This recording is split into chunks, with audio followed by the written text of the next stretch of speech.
आंकड़ों से टैली चिन्ह लगाकर संख्याओं की बारंबारता ज्ञात कीजिए। इन संख्याओं की बारंबारता ज्ञात करने के लिए सबसे पहले हम इन्हें आरोही क्रम में लिखेंगे और निम्न प्रकार से तालिका बनाएंगे। अब दी गई तालिका में सभी संख्याओं को क्रम से लिख देंगे। अब हम यहाँ पर देखते हैं कि 5 संख्या 3 बार आई है, अतः टैली चिन्ह लगाने में हम 3 खड़ी लाइनें बनाएंगे। इसी प्रकार हम देखते हैं कि 6 2 बार आया है, इसलिए हम टैली चिन्ह में 2 खड़ी लाइनें लिखेंगे। अब इसी प्रकार 8 में हम 3 खड़ी लाइनें, 9 में 1 खड़ी लाइन, 11 में 3 खड़ी लाइन, 13 में 2 खड़ी लाइन और 14 में 1 खड़ी लाइन बनाएंगे। अब हम टैली चिन्ह के अनुसार बारंबारता लिखेंगे। पहले में हम देखते हैं कि 3 टैली चिन्ह हैं, अतः यहाँ बारंबारता 3 होगी। दूसरे में हम देखते हैं कि 2 टैली चिन्ह हैं, तो इस प्रकार यहाँ बारंबारता 2 होगी। इसी प्रकार हम क्रम से बारंबारता लिखते जाएंगे।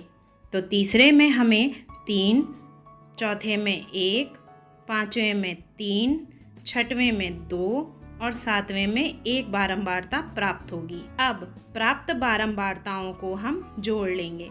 इस प्रकार हम देखते हैं कि कुल बारंबारता दिए गए आंकड़ों की संख्या के बराबर प्राप्त होती है।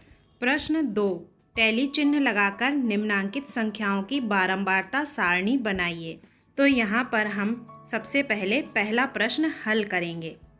इस प्रश्न को हल करने के लिए सबसे पहले दिए गए आंकड़ों को हम आरोही क्रम में लिखेंगे और फिर निम्न प्रकार से तालिका बनाएंगे।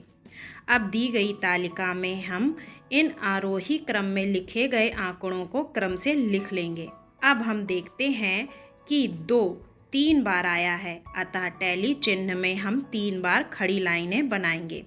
अब हम देखते हैं कि आंकड़ा 3 बार आया है, अतः टैली चिन्ह में हम 3 खड़ी लाइनें लगाएंगे। इस प्रकार हम देखते हैं कि आंकड़ा 4 3 बार आया है, तो हम टैली चिन्ह में 3 खड़ी लाइनें लगाएंगे। इसी प्रकार आंकड़ा 5 बार आया है, तो टैली चिन्ह में हम 4 खड़ी लाइन और 1 तिरछी लाइन लगाएंगे।